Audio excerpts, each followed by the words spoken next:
Thank you so much, everybody, for watching my Louisiana Election Forum interviews. I've got some really good guests today.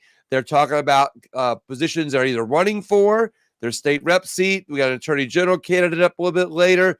But with me right now is an unopposed elected official that wanted to be able to come on and talk about some things because she feels it's that important for our state to talk about things even when you're not running for office.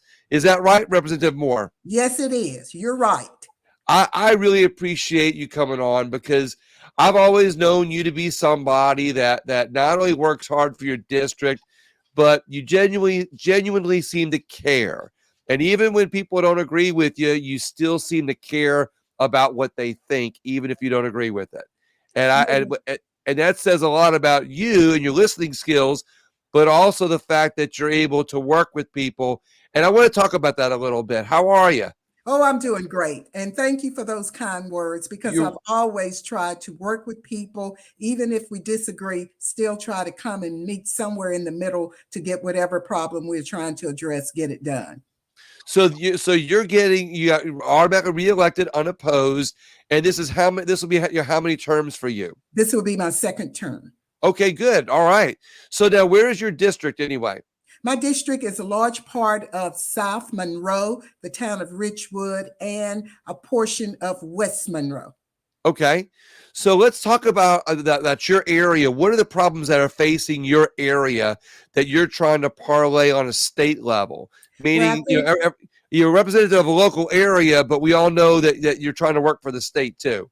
yes, and I think whenever you look across the state, we basically, whichever parish, whichever district, we're going to see similar things. And of course, when you look at the top problems that we're having, of course, it's crime. It's just keeping our kids in school, helping them to see the importance of staying in school, addressing the early child care and education concerns, going in and restoring neighborhoods, protecting our kids from danger, from abuse, from whether it's adults or from other abuses. Other persons who can abuse our kids. So it's a number of things, but we see it across the state, and I'm also seeing it in my district.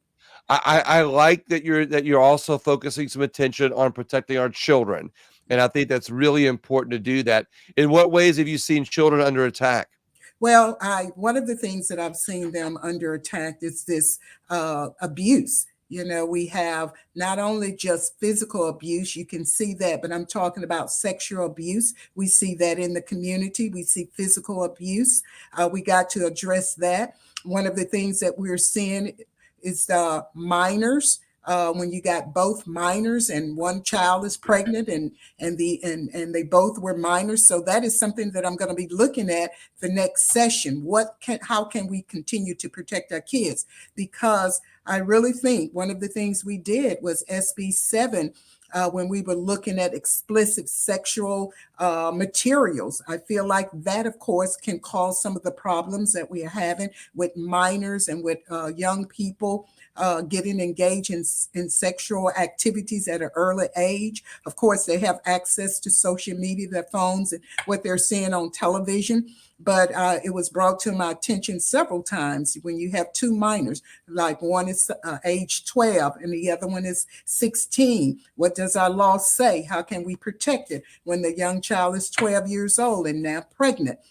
And then, of course, I've been made aware last year of a 9-year-old being pregnant. And so there are all kinds of things in that area that we need to continue to protect our kids, and also the safetyness with guns, and guns in the schools, around the schools, the shootings. So again, and not just schools now, they're in places where you go and shop and where you feel like you should be safe, or Walmart or Family Dollar stores. So those are some of the things that we're going to have to continue to protect, and certainly protect our children. It's interesting. You talked about the abuse is on the rise, and of course, our foster care system and is in danger or jeopardy, oftentimes because it's on the rise so much in that system.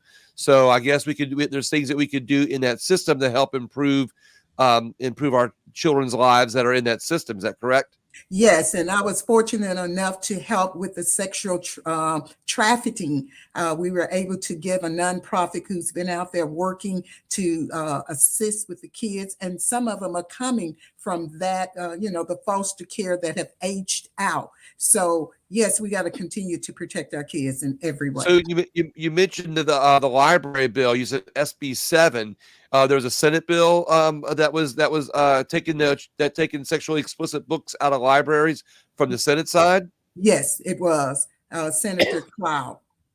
She Okay, carried yeah, the bill, and it did pass, and it was signed. I wasn't familiar with that one. I was familiar with the one from the House side. There's one from the House side too. Oh yes, but the SB 7 is the one that passed. Okay, because like I said, we have age limits, for for alcohol and tobacco on children, and a minor can't drive a vehicle, and a minor can't go into a strip club or anything like that. We should have age limits on that. So good. Thank you for standing up for children's rights on that. Yes, we have to, and I hope that we're going to do that next session. We should be doing more. What are some of the other things that you can point to that in your last 4 years that you've been able to accomplish as a state representative? Well, of course, education is very important. Of course, we were able to give the teachers an increase in their salaries. Of course, we got to continue to make it attractive that we keep our teachers and that we don't burden them down. We can't keep putting the responsibilities on our teachers to teach these various behavioral incidents and problems that we see in the communities. However, we should be focusing more on professional people that got these skills and making sure that we encourage people to go and to be more counselor and psychiatrists and all of that can assist a teacher and not put that burden on a teacher. So again, I'm very proud of the fact that we are addressing problems with the teachers and so forth, and certainly their salaries. That was one good thing. And criminal justice. We had to look at some laws. I'm not about locking up, but if you commit a crime, and certainly you're going to have to most likely pay for that crime. But we want to deter them from that. So that is the reason why early child care and education, when that brain start developing, and so they won't be behind in school, and that we don't have to hold parents accountable for for raising their children. And so that is one of their responsibilities. But I do know that there's a breakdown in the family structure. So working with our faith base will certainly help with that. So I plan to do more of that, and working with faith base and trying to really help people to understand that life can be better, and there is a sense of hope. And also, certainly, when you make a bad mistake, there's a second and third and maybe even fourth chance. I have to apologize. I have some kind of an allergic reaction that came upon me there all of a sudden. But I was listening to you and following along, because you really are in tune with not only children but also with the families in such a way, and you connect that to schools, and you're connecting that to our communities and education. You really have now. I'm watching you thread that needle in such a way that you're bringing it all together. Mm-hmm. And I'm seeing that. And what I also hear is your legislation doesn't sound that different from people that you would normally think might disagree with you. Your legislation sounds very much like anybody else's legislation, like you're listening and working with other people on this. And we have to. If we're going to address these types of issues, we're going to all have to work together, regardless of party, regardless of race. We just got to know, we already know what the problems are. We just got to work together to get them resolved. And we got to respect the differences. And of course, you got to know the culture. You got to know what happens in my community with my people. And I got to understand what happens in the white community. And then we bring all of that together if we're going to move forward. So that's the reason why you see me sometimes not totally agreeing with a bill that should be bipartisan.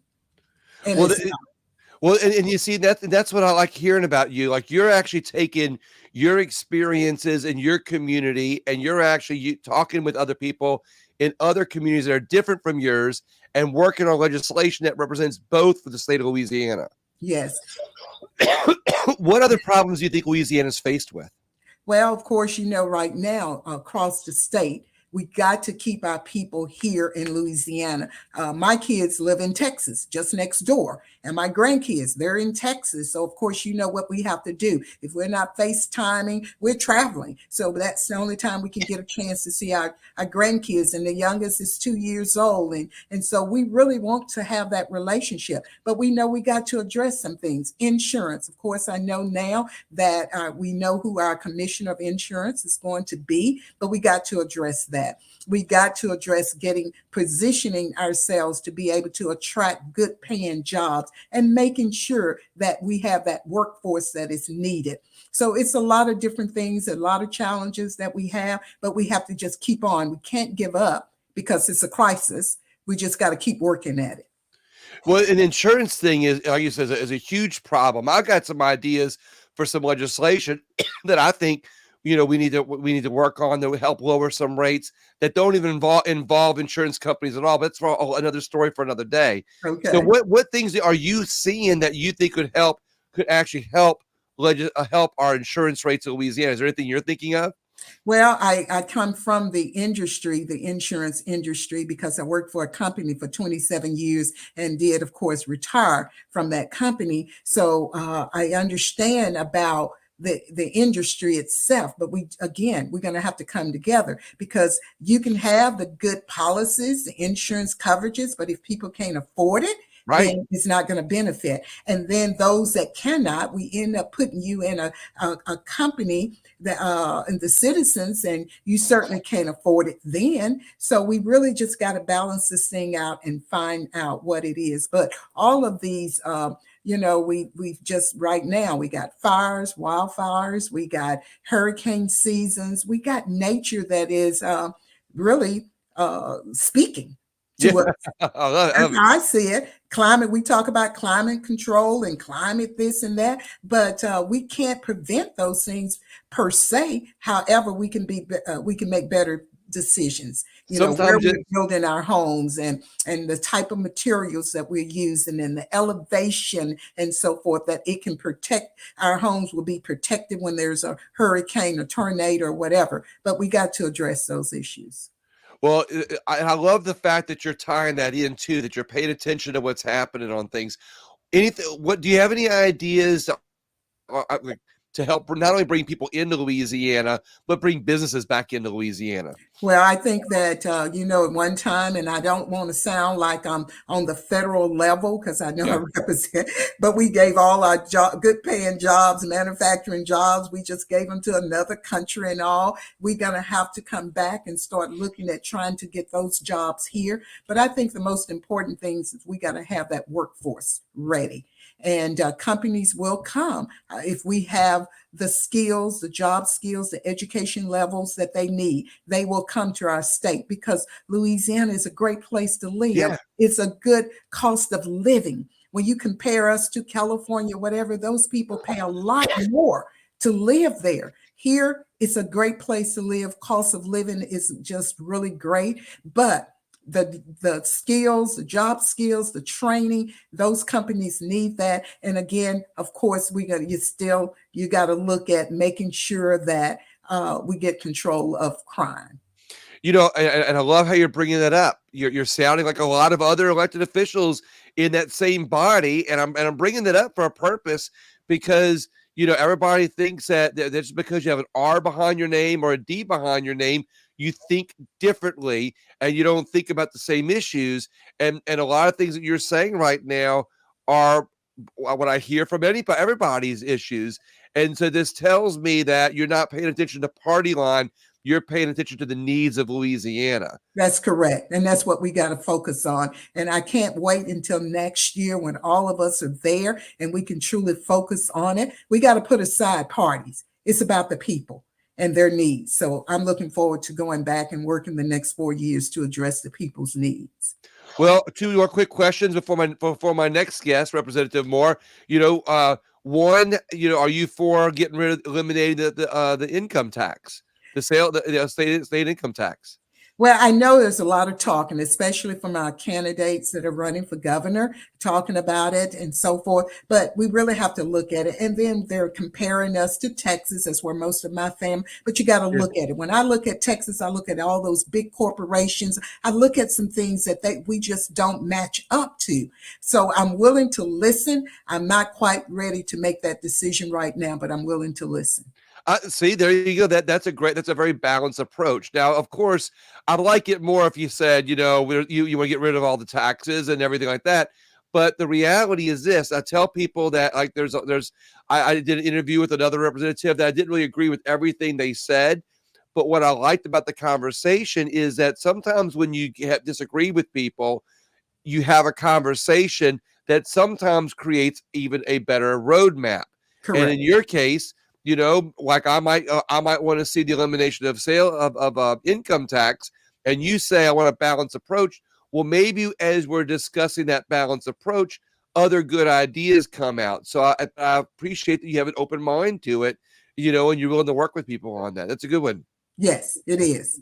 So, Representative Moore, what the last question is: do you have anything big that you want to announce before you come up before your next one? Do you have any kind of a legislation you're trying to get through, or are you going to save that to the day before? I think I'm gonna save it All right. I'm gonna save it. However, I am beginning to look to see again what are the needs. How can we either repeal some laws that we have, or introduce some new laws? But it's going to be all about how can we continue to move forward. Certainly, how can we protect our children better, and just making sure that people have an opportunity to live a good life, and try to avoid discrimination as much as we possibly can. But at the same time, protecting our people, but not discriminating. I love that. Representative Moore, thank you so much. I always appreciate not only getting a chance to interview you, but seeing you. Oh, thank you. I appreciate your hard work. Thank you. Thank you. And I look forward to seeing you at the Capitol. You'll see me soon, I promise. I bet. Have a good day. I got our next guest up after you. Here we go. All right. Have a great. Bye-bye. Hey, Kim Coates, how are you? Hey, how are you? I'm doing good there. You're next, and you're running for state rep, correct? I am. So where is your district? I'm curious. So my district is District 73, which is the south area of Tangipahoa Parish. But after the census change, I do go up on the east side through Husser all the way to Amite. So you're 23, is it you said? 73. 73. Okay, yeah. Okay. I thought I heard, because I'm thinking 23. Because a long time ago, I learned that the state rep seats start at number 1 up in the top, top left of the state and go down, and then the Senate seats start at the bottom right and go to the top left. But they've moved a couple seats around. I'm like, I think 23 got moved to New Orleans, to the New Orleans area. So 73.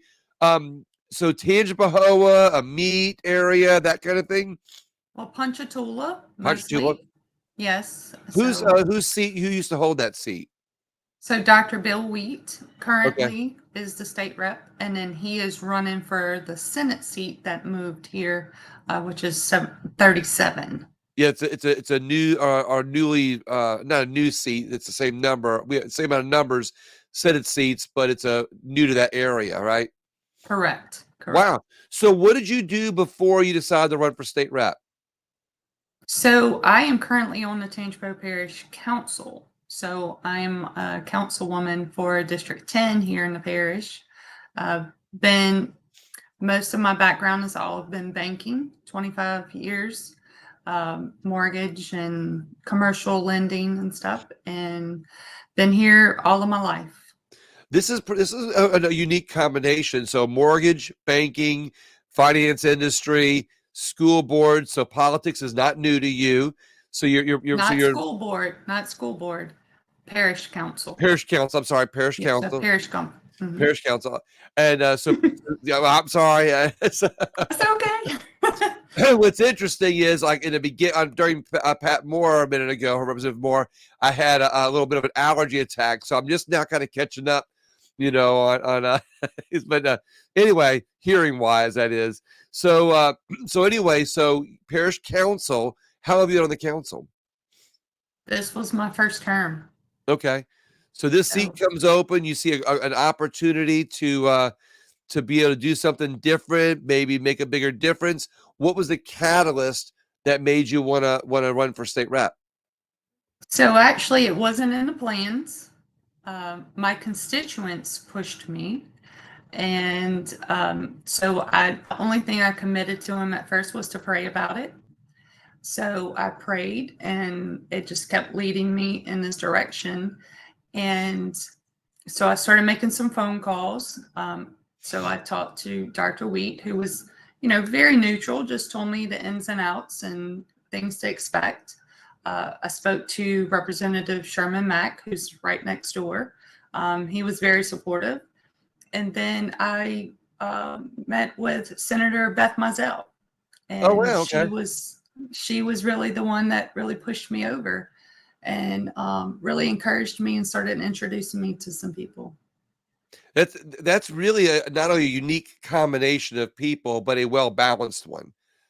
Because you Yes. got both two different chambers. You got different opinions on different genders. You've got so it's kind of interesting. Okay, so that you wasn't in your cards. You didn't plan on it. Your constituents asked you. Was there a final straw that you said this is an issue that's gonna make me want to jump in the race? Is there any issue that made you want to? Just looking forward to protecting our kids. Just what's in it for the kids and our next generation. I have a lot of friends that are teachers, and seeing what's going on in the schools and the teachers. A lot of teachers are struggling. They're not really teaching anymore, and our kids is what's going to be our economy in the future, and what kind of jobs are we going to have them, and how prepared are they going to be. So I just, thinking about the future and thinking about the kids. Good. All right. But there's a lot of other problems in our state besides problems that affect our children. What Yes. other problems in Louisiana do you think there are that you think are important to helping solve in Louisiana? Well, a lot of what I'm hearing in my district is the car insurance, higher car rates, insurance rates, the homeowners policies, the rates. A lot of people are struggling with that. And I think we need to really look at how we can get some good companies back here in Louisiana to be very competitive. We need to look at the fortified roofing program, how we can work with that, how we can um, maybe look at the financial stability of these insurance companies that are coming in, and making sure we have good companies here, and that if something happens, they're not going to be faulting, and then our citizens are left struggling and trying to go to Right. court and stuff. So the litigation is really bad here in Louisiana, and I think we need a lot of tort reform as well. Now, do you think your experience in the banking industry with mortgages is going to help you be able to connect that to, or I say connect it, make a bridge, I guess, if you will, with the insurance companies that we're trying to bring in to Louisiana? I mean, because the biggest problem we're having right now is that home ownership is going down in Louisiana, and houses and the housing market is slowing down because of the fact that our homeowners insurance is going up so much, and people aren't able to afford the notes. Correct. And then it's also with losing those people, it spreads out and makes the risk a lot higher. Yeah. And so yes, I do want to use that experience that I've had, and help bring that to the table and see what we can do. Been speaking to a lot of the agents in the area, and just talking to them and getting their opinions, and seeing what we can do to really incentivize companies to come back to Louisiana. Are you hearing from the agents that home sales are going down because of insurance rates? It is definitely slowing down. We're seeing that on the parish level. We're hearing that. Um, you know, even the real estate agents that I'm talking to, they worry about that. I've had a few that have lost a couple deals here and there that, the flood insurance also has been a big problem. The flood insurance risk 2.0 Right. has caused some people that have lost out on some purchases. Well, and that's not that's not the rates on those aren't going up as much, in some areas. It's just specific areas, whereas homeowners statewide is going up and it's affecting everybody. So, what are the problems you? I'm asking you again. What are the problems you see happening in Louisiana that you want to go try to fix? Because there's a lot of problems going on in Louisiana right now that's to make people come back to our state. Yeah, well, I think we also have to make sure that we are protecting our freedoms.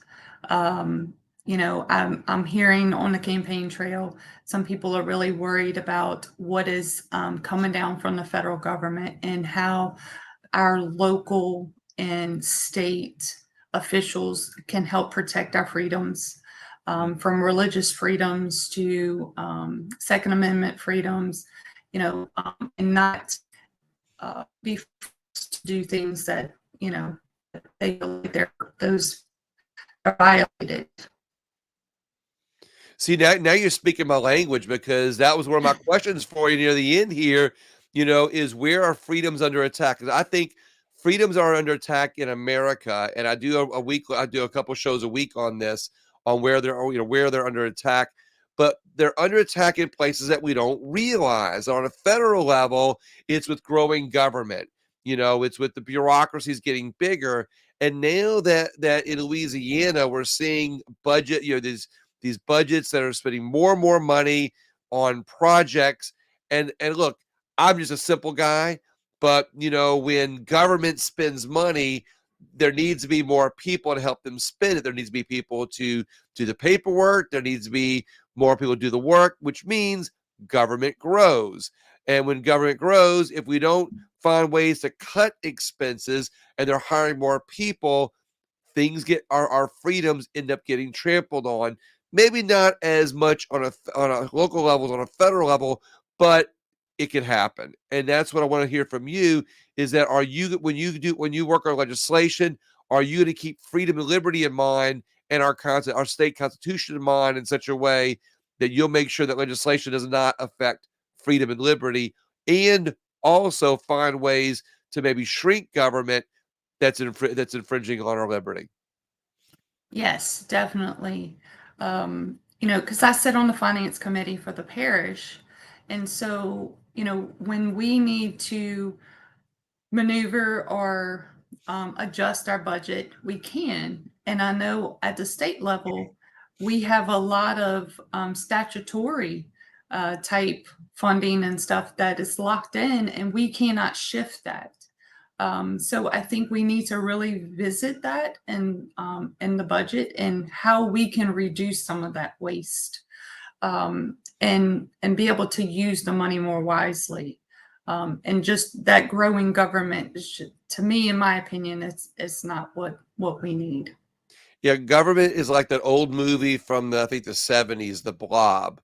It just kind of like gobbles up stuff and just gets bigger and bigger and bigger. And if we keep electing politicians who keep allowing government to grow naturally, because hey, we need this extra, we need an extra half a lane. I'm of course I'm making things up, but they see problems and hammers all the time.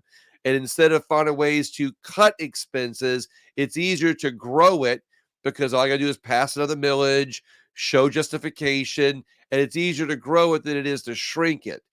So you being in local government, that excites me a little bit, that you were on the council, and now you see things on a very local level, and you're able to take that same kind of thinking and bring it to a state level.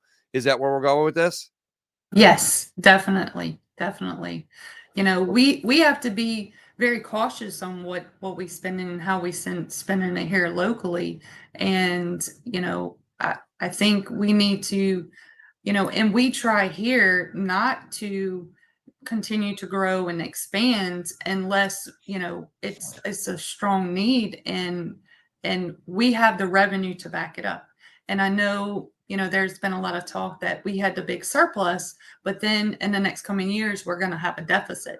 So, you know, we have to be very cautious of how we spend in the public's money. And what I think what's going to happen, and correct me if I'm wrong, anybody listening, watch this video. I'm making the prediction now.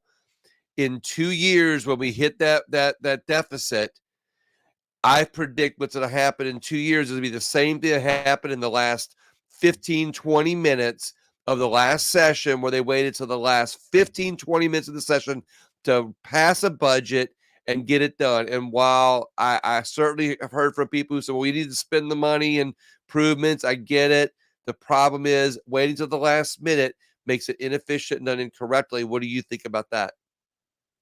Yeah, you know, I think we need to look at also trying when projects were held over different people's heads and trying to force them to pass a budget that maybe they weren't that comfortable with as well. You know, I think that yes, there are projects that need to be funded, but we also need to spend the money wisely and look to the future and make sure we're prepared. So start planning now for that 2-year deficit instead of waiting till the end. One last quick question, because I got Marty Male up next, is how are you on getting rid of the income tax? So I'm all for change and all for making improvements, but I need to see the numbers. It's like I told you, I was a banker, so I need to see the numbers. If we're going to take something away, what's going to compensate for cutting government? Cutting government. Well, yes, you're right. Make it smaller. Get rid of the sales tax. All right, our income tax. So I just want to see those numbers. All right, Kim, I got my next guest up here next. Thank you so much. I appreciate you coming on today. I really do. Yes, thank Have you. A great day. See you later. Bye-bye. Hey, Marty Male, how are you doing today, my friend? Hey, William, I'm doing real good, man. It's been a long day, but a fruitful day. It's really been cool. Marty Male running for Attorney General on my show. I can't tell you how much I appreciate you. Yes, sir, and you as well. Thank you for giving me the opportunity to speak to your audience. William, you're just a fine American, and I appreciate the chance to do that. So I got your email and everything. One of the first questions that you were asking was, just a little bit of background information, and let me just share with the audience how I started my day. I started my day in Metairie at Jeff Landry's Unity rally, and it was well attended. There were a lot of folks, political folks and business people from around the area that attended that. It was energetic, and it was just a nice place to be this morning. I left there and went to the LAJ function at lunch. Got a chance to visit with those folks coming in, and got a chance to address their group for a minute or two and talk to them about my vision for Louisiana. And then now I'm a bunch of stuff in between, but I'm finishing my day up with you. Couldn't be a better way to do it. I love it. Thank you very much. What do you think? I'm always asking everybody, of course, state reps and people that are running for office, other offices, what are some of the biggest problems facing Louisiana? And I don't know how much that would pertain to you, because as an attorney general, you have a whole nother set of problems. Like, you're not going to have much to do with bringing people into the state or businesses into the state like a rep would, but you do have an effect on that in other ways. What do you have to say about that? I think you're right about that. Let me just tell you this morning, the number one topic that everybody spoke about before they introduced Jeff was the problem with crime in Louisiana. And we have in the top 3 states, the top 3 cities in our state, New Orleans, Baton Rouge, and Shreveport, the highest population centers, they're in the top 10 in the worst crime in the whole United States of America, with New Orleans being number 1. Now, that's terrible that we have the ranking of number 1 in that particular category. And, look, I'm a 28-year career prosecutor. The 25 years I've carried a sheriff's commission, Been have my own law firm since '91, and right. just like yourself, we're champions of victims' rights. Got the endorsement of Crime Fighters this week, and good for you. And excited about that. Largest victims group in the state, and that combination of experience to go along with representing the parish of St. James and doing so many civic opportunities, helping so many people get elected, and having so many good relationships out there. That combination of experience and relationships, and my talents and my wisdom and my touch, I think all those things come together to really focus us and our campaign on having the ability, once we're elected, to have a tremendous impact on the crime problem. Now, I heard Jeff say this morning, if he's elected governor, the first thing out the box, he would have a crime session in early spring. And I applaud that. I think we need to have a crime session, look at all the statutes, see how they apply, look at all the laws and rules that we have, see if we need to update anything. Take a look at the juvenile justice system in Louisiana and see if there can't be some improvements, which I think there can. Work with all the DAs and the sheriffs who are doing a tremendous job with the resources they have. This is not a problem in Louisiana where the police aren't doing their job. This is a problem in Louisiana where the criminals are doing their job. Yeah, they're being allowed to do it, and not because the police are letting them do it necessarily, but because we've had such a drop in our numbers of police officers, not only in New Orleans but in our state. And as a result, crime is going up, and because the narratives, in my opinion, have caused a lot of DAs to be softer on crime. Is that something that you're seeing here, or do you not see that? I think you've hit the nail on the head. What's happened is, you've got socioeconomic issues that at some point we got to address, and you've got relaxed criminal penalties, and the legislature just passed the increased penalties on fentanyl. I applaud them. Great job. Right. We had life for heroin not so long ago, which was reduced, and when it got reduced, the life sentence for heroin got reduced. Guess what happened? Did heroin go up? Heroin, yeah, heroin use and heroin possession and possession with intent to distribute, all those aspects of the transfer of heroin to our citizens, went up. Right. Criminals are not stupid; they're smart, right. and they know how to. They study what the law is. They have lawyers that talk to them what the law is. They know where to get around the issues and get around. The criminals have lawyers? No, oh my gosh, do they ever? Yeah. So, I chuckle about it, but I guess because they go through the legal system so much, and they got some, and then they end up having so many other friends in going through the legal system. They all share the information. Hey, I did this, got that. I didn't get this many years because I did this, I pleaded this. Is that kind of what you're seeing? It is. It is when they're on the outside, and then when they're in Angola or the other parish prisons around the state, they're getting their PhD in crime. They're in there with other people that have committed crimes, and there's not a lot to do other than just talk about. So do you see a pathway as Attorney General to maybe do something that connects the dots? And I know it's an easy way to say it, where you're reaching out to the DAs across the state saying, look, I know in your area you might be softer because of this. I know in your area you might do this differently, but we're going to try a playbook that's equal and the same across the state.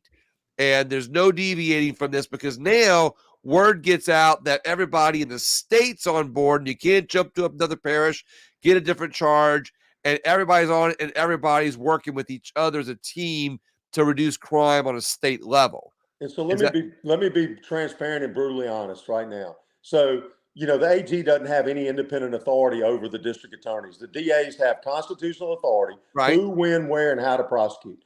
And each DA in his district has that authority. And so we're not gonna force the DAs to do anything. We're gonna ask law enforcement, we're gonna ask the DAs, we're gonna ask the legislature, we're gonna ask the administration to all come together and come up with some solutions that work. And we're gonna try to get some of those, reasonable, consistent standards, right, applied across the deal. But let me just tell you this, if we don't have some penalties back in the legislature, back in the law that are tough on criminals, they're going to continue to do whatever the heck they want to do. They respond to tough penalties. There's about 15% of the people that commit crimes that absolutely need to be in one of those institutions. There's about 85% of the people that commit crimes that might be first-time offenders or, minor offenders. And we need to work with them to get them back on track so that they don't end up in the system again as recidivists. And so that's number one. Number two, the people that are in prison, we need to spend some resources on those folks. And they, the legislature about 6-7 years ago came up with this Reinvestment Act where they let a bunch of people out, reduce sentences, let a bunch of people out on the street. And the hope was that they would implement these programs, through DOC and through the sheriffs to rehabilitate these people. Right. We got to walk and chew gum. We got to keep the bad ones in jail and rehabilitate them if we can. And if we can't, we let them stay there. Or do we just build a separate jail and you have the really bad ones that are going to be there for a long time to forever? That's yours, and a rehabilitation jail where there's a place where the ones that have a chance to be re-entered into society, the guys that didn't do too bad, didn't do really bad crimes, maybe a little theft. Not that that's not bad. Don't get me wrong.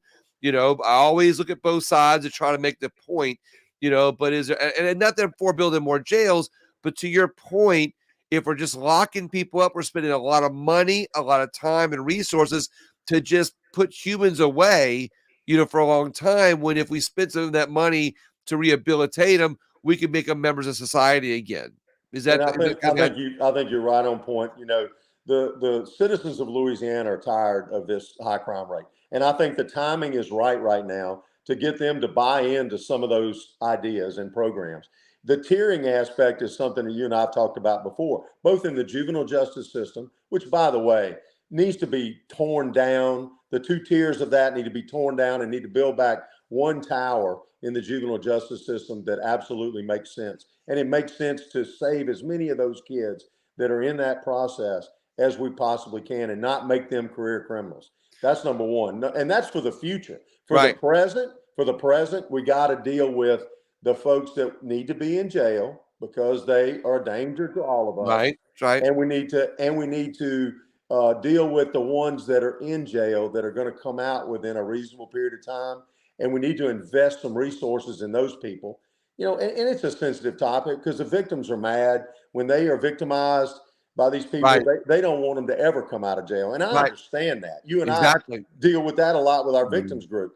But the bottom line is, if we're gonna really help society, we need to invest in those people, get their education, get them a vision for the future, help them get a job when they get out, so they're not going right back out on the street and doing the same thing over and over and again. So I don't have all the answers. I have a lot of observations. I've been doing this a long time.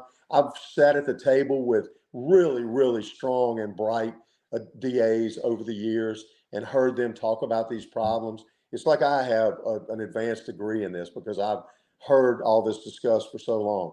I want to be the guy that helps the governor use my influence to pull everybody together. Let everybody put their ideas on the table, and let's prioritize them, and let's vet them, and let's come up with an action plan.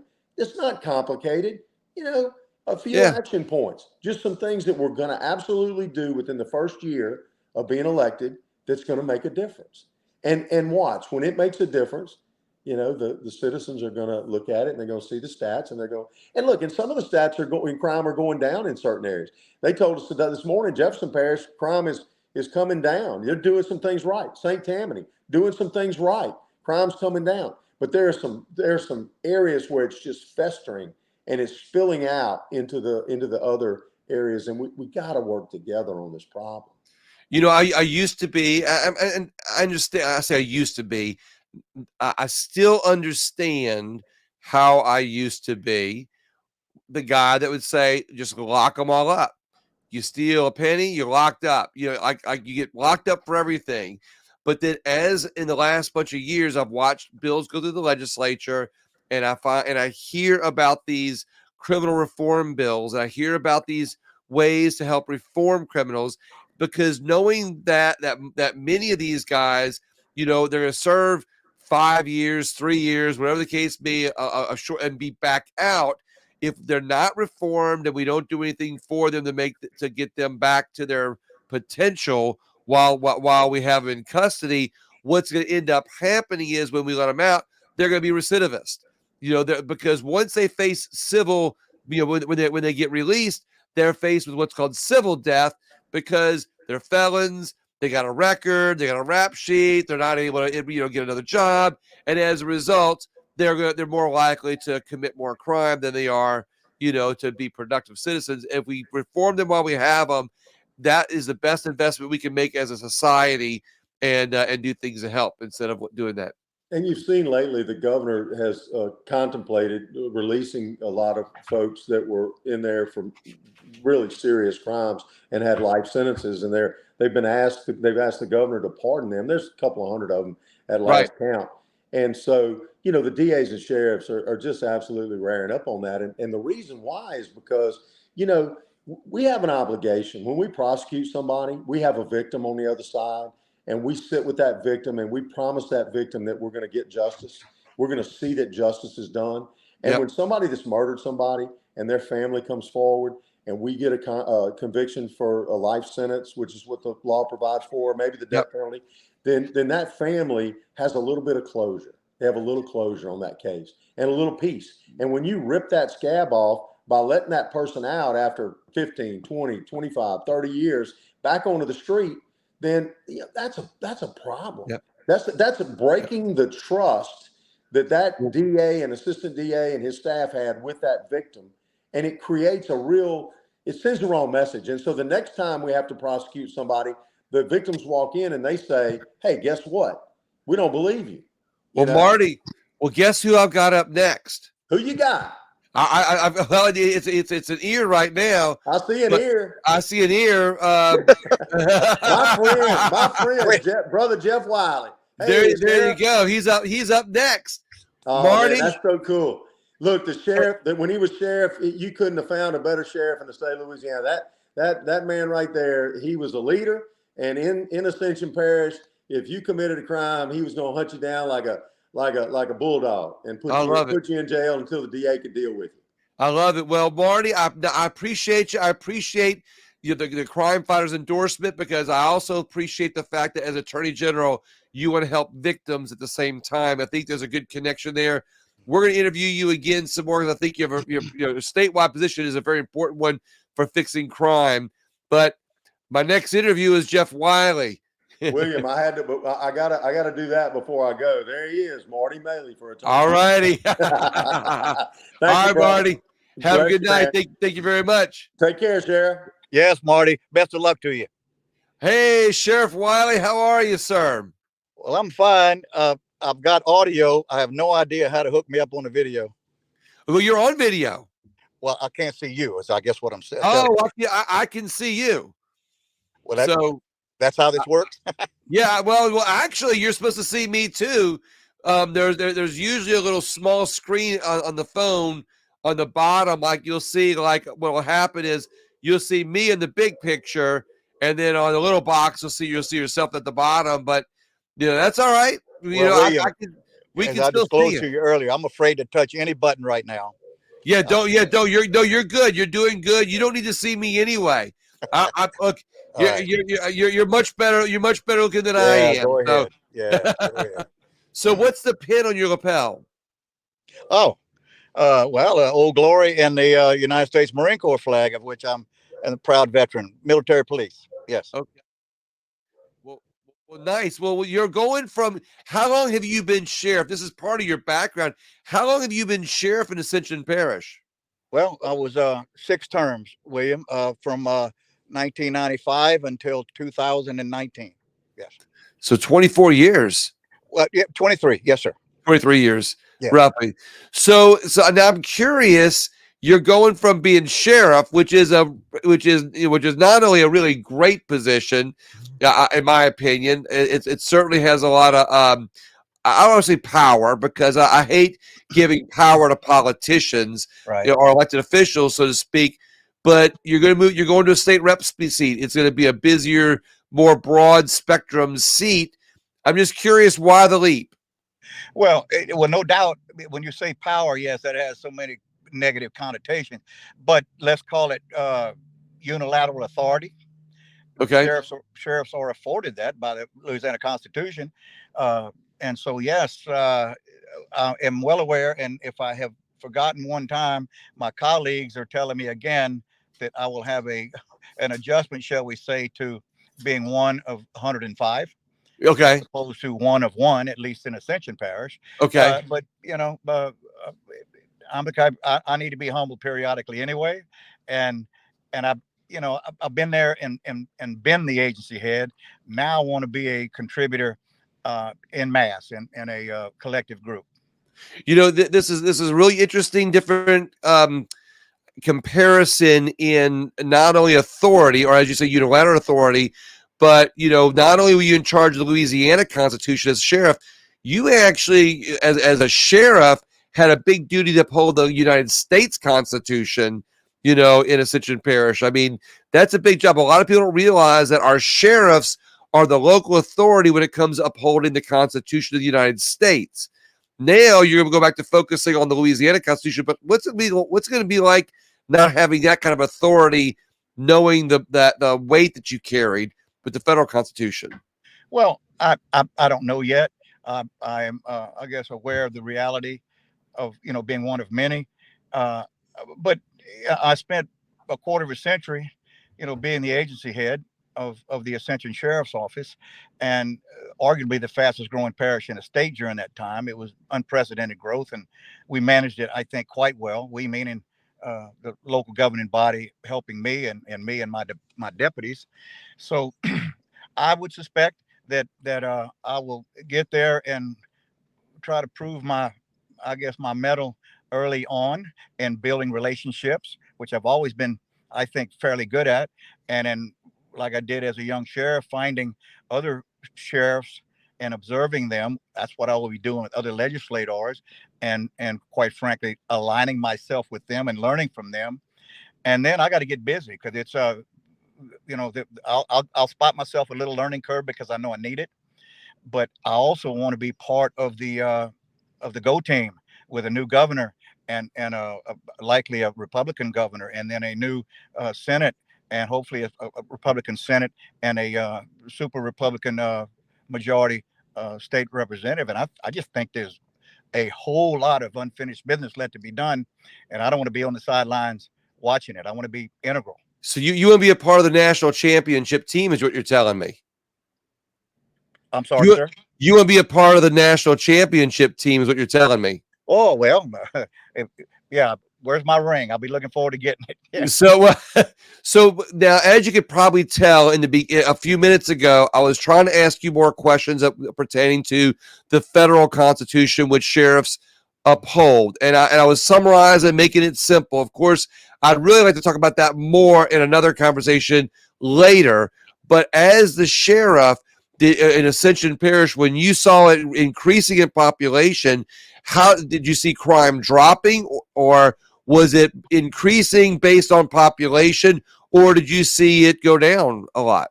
Well, no, I'd like to tell you that it went down, but no, there was a spike, and we could see it coming. There was precursors, new subdivisions and new developments and what have you, and resulting in new schools and new roadways and gridlock and the things that the byproduct of unprecedented growth. Some of it is you wish you didn't have, which is so after traffic issues. So after all of that leveled out and got steady, did you watch crime go down after that? Yes. But what we had to do, and is that we had a new kind of crime, we had a new kind of criminal that was coming in. Baton Rouge, we had spillover there, and certainly not to blame them. We had our own local brand of gangsters as well. But we had a lot of the migration of criminals which was a new kind of criminal, quite frankly, to us. And when you have a multitude of new target-rich environments, which are homes under construction, which are businesses on major thoroughfares, etc., it became quite frankly an attractive spot for a while for some semblance of organized crime, to not in the the movie sense, but of groups coming in and trying to get a toehold in a sense. The point that I'm making here is you had crime under control before the explosion. And this is just, I'm just making an observation. Then you had a huge spike in population there, a lot of growth. So you had a lot of growth in crime, which isn't necessarily your fault, because you have if you're moderating crime at an even pace, and then population grows, of course, crime's gonna rise. But you're able to get it under control, and then you're able to make it drop again, or drop after you got adjusted to it. My question for you is, and that's a compliment to you, by the way. So my question is, will you be able to take those same skills to the legislature now that the tactics are different, the process is different from going from a sheriff to a state rep? But are you going to be able to use that skill set to be able to bring to a legislative body of 104 other people, and more on the Senate side, to be able to lower crime in Louisiana from where it is now? Well, yes. So, and clearly in the field of criminal justice, there's no doubt I will come equipped with a real, I think, a lot of clarity on what I see that could be different. Now, as an aside, for the Louisiana Sheriff's Association, while I was sheriff for 15 years, I was the legislative chairman, which meant every session, me and others like me would gear up for our legislative package, and we went there and cajoled and influenced and tried to get key bills passed that were near and dear to law enforcement and to sheriffs. And quite frankly, we also went up there and killed a lot of bad bills. So I already have a teaser experience in that regard. But yeah, in a criminal justice system, yes. In a broader sense, if you're a successful sheriff, you're a leader. I mean, it comes with the territory. And I mean that with great humility, but there's no successful, shy, timid sheriffs, just being blunt. No, and I don't take that as arrogant at all whatsoever. I take that as one, confidence. I take that as one that you're proud to put that badge on, so to speak. That, hey, look, I have this I have this credit, I have this background, I have this knowledge. I'm gonna be a leader and stand on my experience and say, hey, I believe that I'm so confident in my experience that I'm going to show you all how to do this. And you're confident with it to stand on it, and that's a good sign. But let's talk about what other problems you think Louisiana is faced with besides crime that you're going to be able to work on.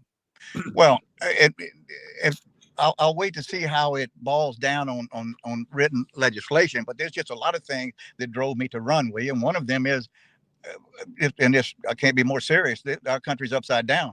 Vis-a-vis Louisiana's upside down in large measure. And it seems like there is an undercurrent of people that are hell-bent on overthrowing this country. And I don't want to sound like a radical, but every day, I mean, literally every day, there's some crazy new proposition that comes out, and that defies logic. And so you have the education system, and clearly I'm a proponent of that. I'm a proponent of choice, of funding kids and let them pick their schools. I can't imagine why a child would be forced to go to a failing school when you're paying taxes like the person who was blessed to have been born 10 miles down the road. That's one thing I look forward to this new group addressing in a significant way. The early childhood issues, where we got kids that are, the experts tell you that if you go to kindergarten at 5 years old and you're not at par, it takes you years, and maybe you start behind, you stay behind. That's another one. But then we want to get to the culture war side of it, and you've got these athletes now that are the gender issues, of which I just can't imagine that we're still talking about it, where there's people literally in support of shared locker rooms with somebody who on Thursday was a male athlete, a struggling male athlete, and then that following Monday they show up as a female and dressing in the girls' locker room and winning every event. competing against females. This is why I like your how shall I say this? Your passion for protecting our country is almost served better as sheriff, on one level, because the sheriff protects our federal constitution on that local level. But I like that you're bringing that thinking to this legislative body to where there's if the time comes for our state legislature to get together and say protect women in other ways and be able to protect children in other ways, that you're going to be a vote that stands up to the leftist side that is looking to tear down our country or even our state. And let me tell you something, not all progressives, because I interviewed a progressive Democrat the other night, not all progressive Democrats dislike America. Not all of them are the socialist communists that they get portrayed as. But the reality is we need people to stand on these same values that you're representing in such a way that we can protect children, protect sports, protect women, and the list goes on and on and on with how our state is now being attacked with the same narratives that our federal government has been attacked by. Do you agree with that? I do agree. And one of the precursors or impetus also behind me deciding to run was the Dobbs case. The Supreme Court what was that, a byproduct case from Roe versus Wade. And this court, the Supreme Court, ruled, as you know, last year in a landmark decision that a woman does not have a constitutional right for an abortion, and pushed it to the state level. Like this is not a constitutional issue. This is a states' rights issue. Right. And I think so now, and of course the body was responsive early on, and they had a triggered bill in place to pass that was in expecting the Dobbs case to be tossed out.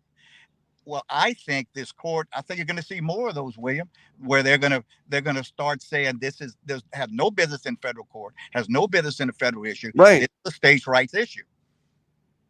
Well, and that's just it. I don't think that even the pro-choice Democrat-minded people realized that when it got kicked back to a state level, how much it benefited them. I'm not saying that it was against the pro-life people, but how good that is to put state rights back to the state, to give the federal government less power, take power away from the federal government and give it back to the states is paramount onto anybody, no matter what political party you are.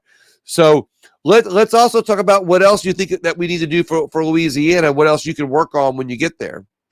Well, I will be new to this, but I'm not new to the phenomenon or the problem, which is infrastructure, which is how do you get money for state roads, and Ascension being one. If you have North Shore listeners, I don't even know how widespread your listening and viewing audience is, but if you're in a growth area, you have infrastructure problems. And we have them in Ascension Parish. We have them in Livingston, another parish that I hope to represent. The whole Baton Rouge capital region is the one I'm most familiar with. But you get a bill through, you get funding for a road, and it gets a priority, William, and that priority is 5 or a 1, and then the next year it's a moving target, and you go back to your constituents and I'm assuming this, and you high five because you've got this funding for this long overdue expansion or new roadway, and then a year later, 5 years later, what happened to that? Where is that road?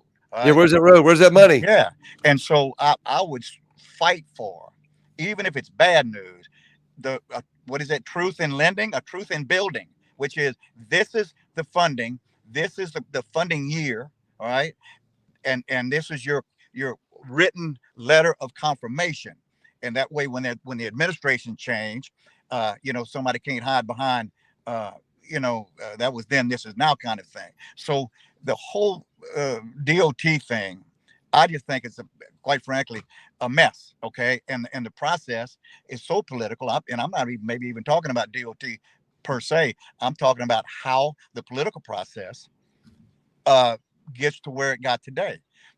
I said this before to a group.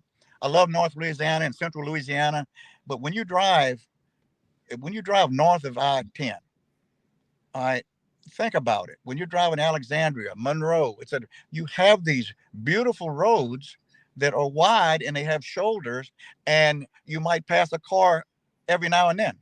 You get on roads that are congested and over capacity roads in South Louisiana, and I don't know how it is that we got passed over in our fair share.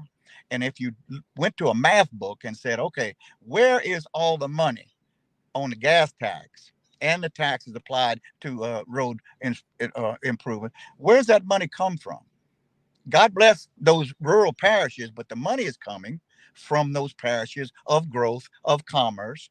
And I'm just wondering if we're getting a fair share. I submit we're not. So yes, I look forward to joining with some of the veteran leaders there on helping me work through that and to take that fight to hopefully so let's talk about this. So you're really talking about going in and looking at the numbers. Where's the money? Where to get pushed off? Where to get shuffled? That kind of thing.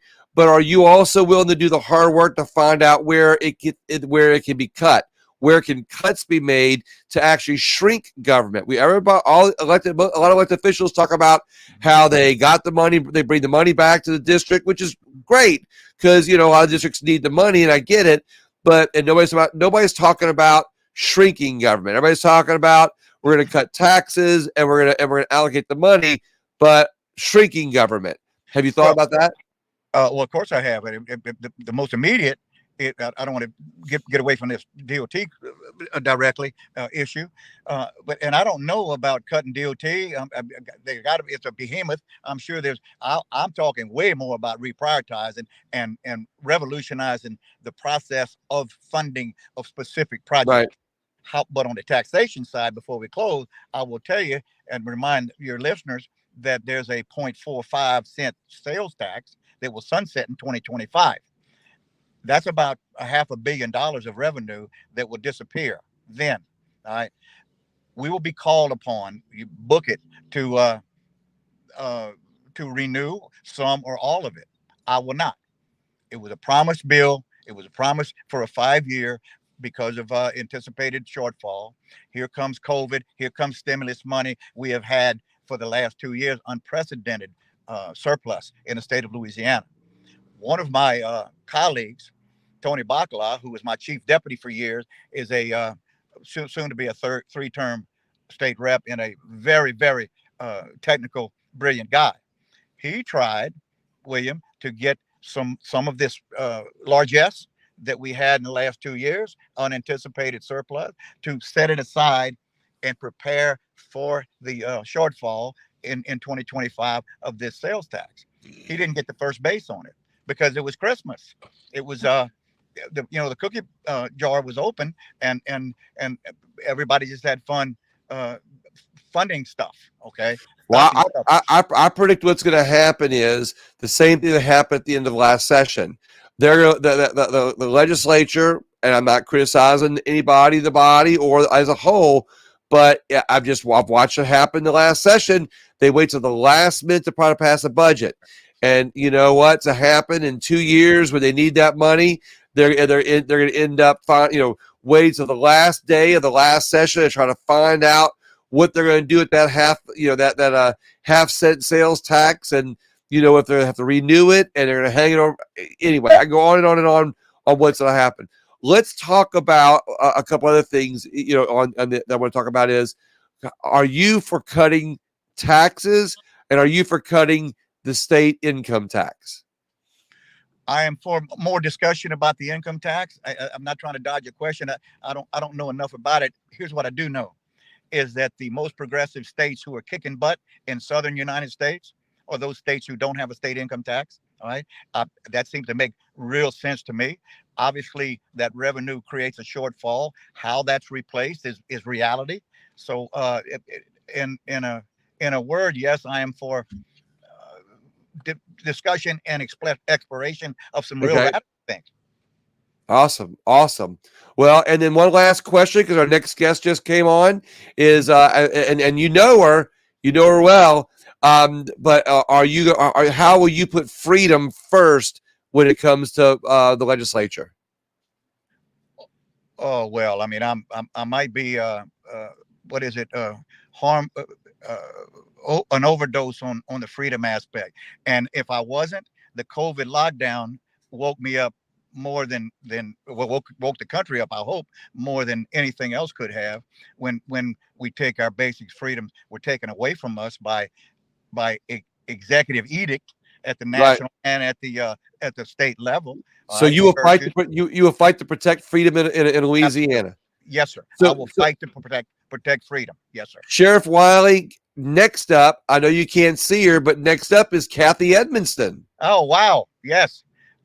And I'm So- looking forward to being a colleague of hers. And she is one of those leaders in the community and in legislature that I don't think gets enough credit, because she has not been a sheriff. She has not been somebody in the forefront. She has on the Bessie board, but she is a real important cog to, I think, the immediate 4 years coming up.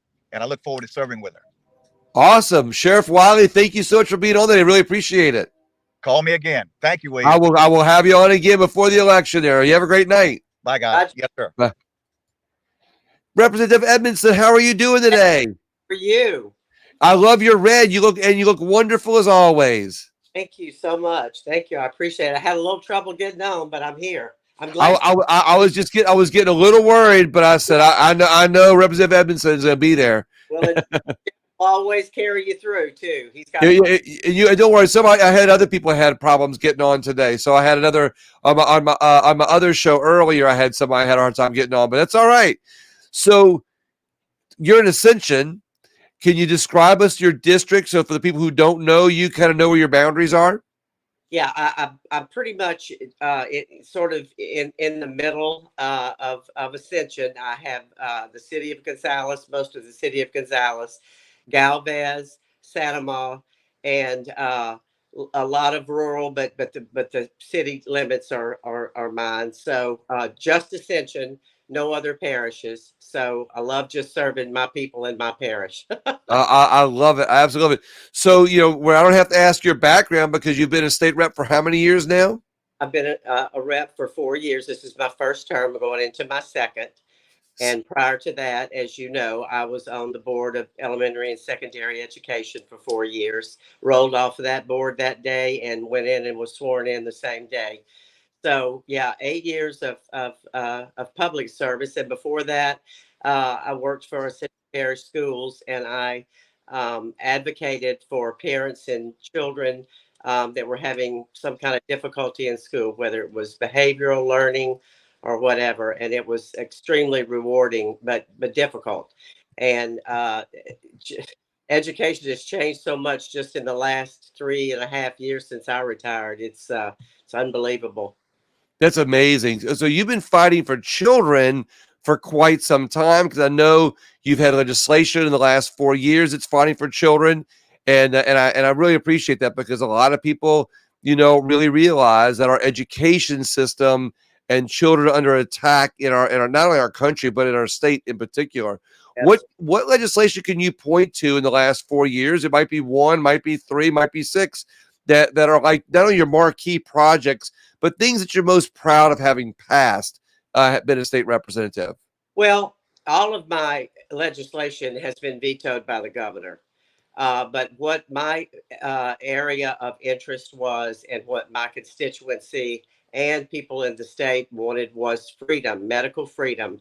So as we've talked about before, I had several bills through the last 4 years trying to end those mandates. Just like Sheriff Wiley said before me, it's unbelievable what they did to us in the last 3.5 years.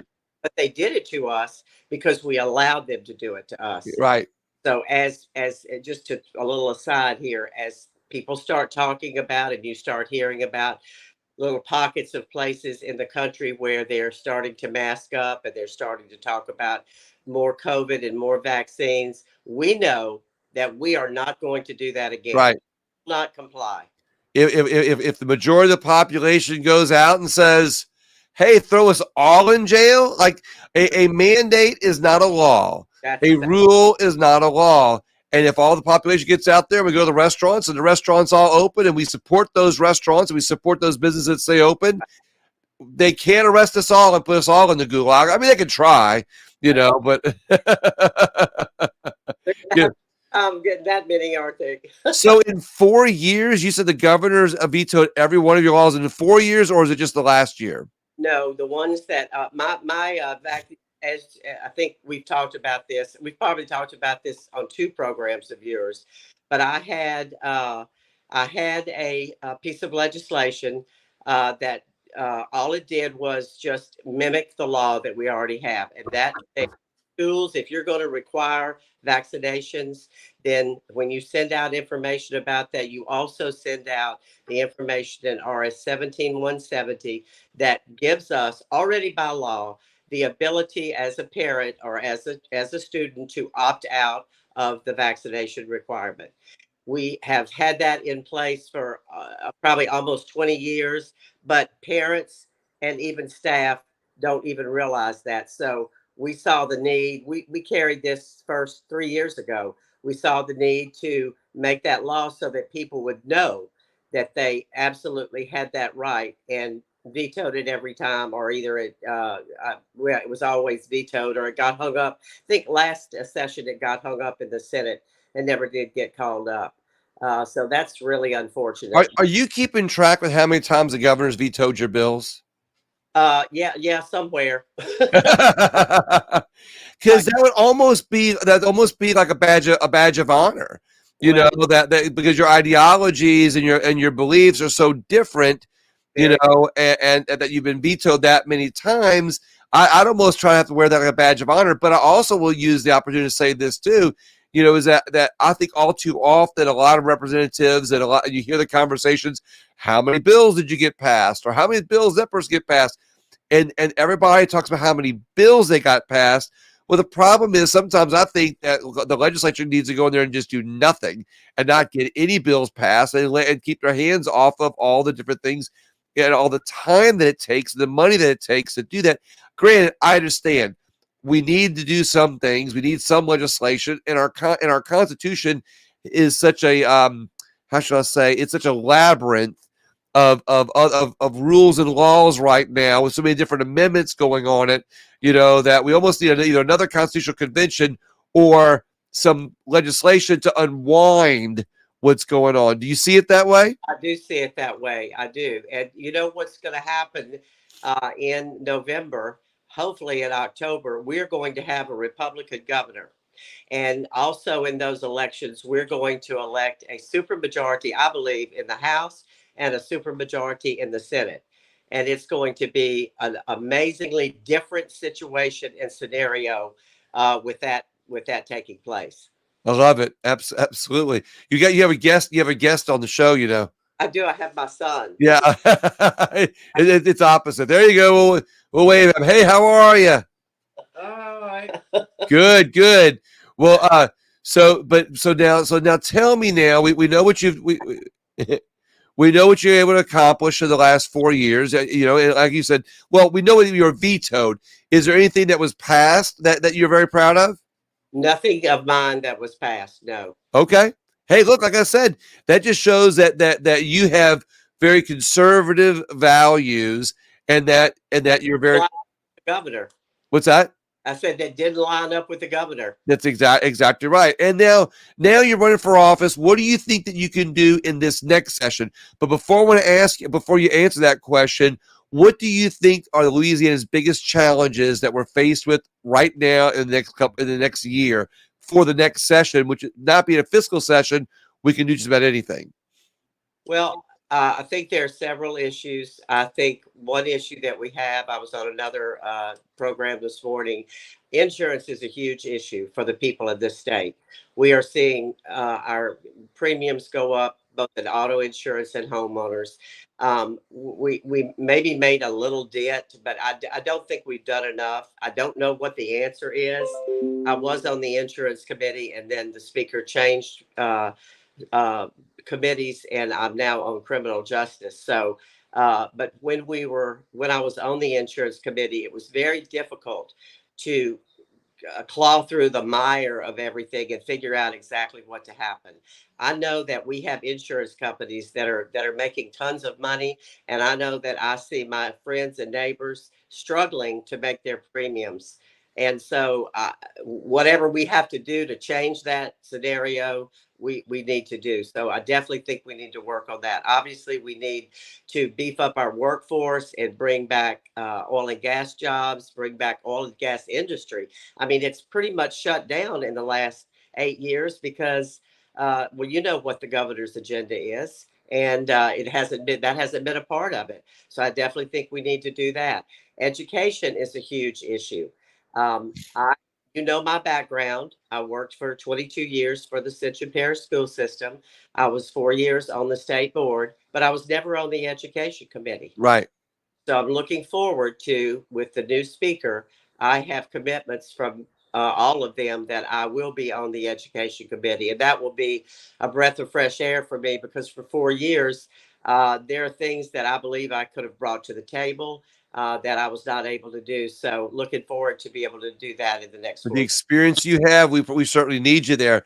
Well, a couple of things I want to ask you before we wrap up, is how will you put freedom first in Louisiana?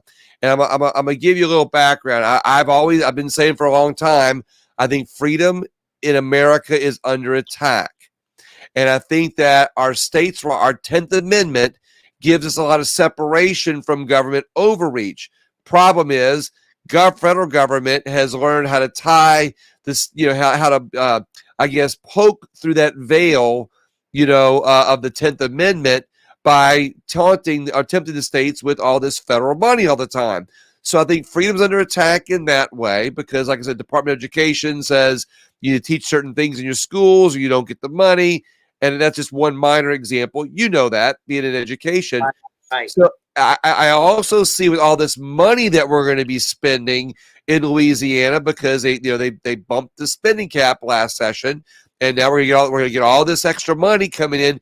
That when government is spending a lot of money and receiving a lot of money, government tends to grow, and when government grows, freedom shrinks. How will you, as a legislature, keep in mind everything you're doing and say, will this affect freedom in Louisiana? Will you put that first? That's exactly what I'll do. I'll watch every piece of legislation, and if it appears that it's going to grow government in any way, I will not be for it. We have so much federal money being thrown at this state, William. It's unbelievable in education, in infrastructure, in everything that we do. And I know it takes money to operate, but it is, I tell you, it's almost coming down to our children, our rights, our freedoms. If we have to give those up for money, then the money is not worth it to me. That's right. I love that. And I may be a minority saying that, but I'm telling you, we're going to have to be able to stand up and refuse money if it infringes on our freedoms and the rights that we have under the Constitution. The bureaucracy of the state is unbelievable. That's one thing that I'm really looking at in terms of legislation. I'm not sure what I'll do, but getting rid of the bureaucracy of the government overreach, not just federally, but state as well. We have so many regulations in this state. It's crazy. And I'm looking to get rid of those regulations as quickly as I can. I absolutely love hearing that. And it's funny because it used to be in the old days, and this is one of my last questions for you. And after we end the program, I'll talk to you off air for 1 second. But it used to be that when politicians ran for office, they would always say, "Hey, we're going to cut taxes. We're going to cut taxes." And then we stopped hearing that for a while. Then there became other hot issues, and the narratives got blended in, and and politicians started running on narratives instead of actual things. Now, granted, even though most elected officials would run on cutting your taxes and would never do it, and then they ran on narratives, and we saw that quagmire, how that's played out. Right. Now we hear people talking about cutting the income tax in Louisiana. How are you on cutting the income tax and even maybe finding some other taxes or even shrinking government, by the way? But how are you on those issues? I'm all for it. I'm all for getting in there and pitching and finding out how in the world we can do that, because I'm telling you, the people of Louisiana are taxed to death.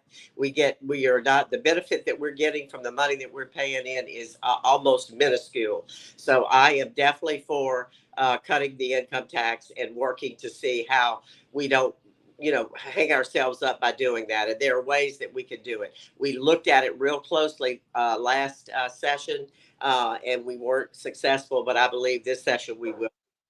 So in other words, make government pay by cutting it and spending ability, and that way the people benefit not just in freedom, but the people benefit financially too. That's right. And you know what the 19 of us did by not That's busting? right. Our plan was to pay down not just one debt, which was TRSL, teachers retirement, but the lasers as well. We had looked at a plan that could have done both of those things, and it got watered down, and then it was just going to be one, and we'd pay a little bit of the other. And by the time it was over, I mean, we've paid some, but it's not anything like what our plan, the conservatives wanted to do.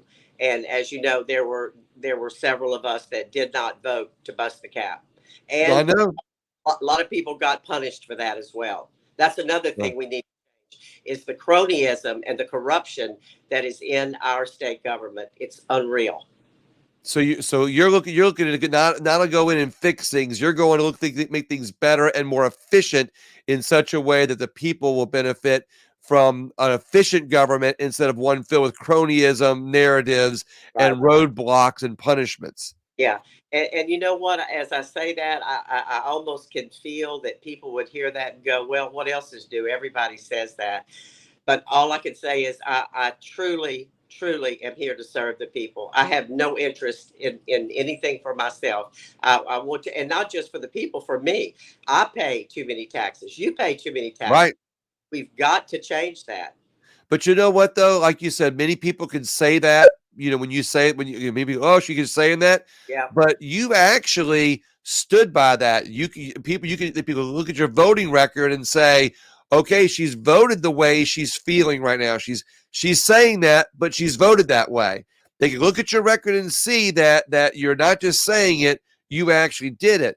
They can look at your veto record and say, hey, this governor didn't agree with a lot of things, even though some of your bills, by the way, and I don't want to rehash this conversation, went overwhelmingly voted out of the House and the Senate and still got vetoed, correct? Yeah, my 399 this last session made the veto override in the House. So if the Senate would have voted, and by the way, it was 2 or 3 Republicans that were the key votes that stopped that from getting out of the House. He would have then had no choice, because we would have overridden the veto. Yep. But able to do it. And again, I say we're going to have different leadership next session, and it's going to be altogether different. I just ask for prayers for the people and for them to watch and call us out. Let us know if we're not doing what they want us to do. Kathy, thank you so much. Hang in there for 1 second while I close out. I really appreciate you. How can people find out about you if they want to help you on your campaign? The website is Kathy for Louisiana, KATHY. And they call me on my cell phone, 225-328-5832. Everybody in the state has my cell phone. That's the best way to get it. But either of those ways, and I'll be more than happy to. I welcome constituents' concerns. I welcome them. I love it. Representative Edmonston, thank you so much. I really appreciate you. Thank you, William. Have a great night. Everybody else, please share the video, share the interview. You'll find it on YouTube, Rumble, all podcast apps. Thank you so much, because let's make Louisiana a better place, as some of these elected officials are telling us how to do it. Have a great night.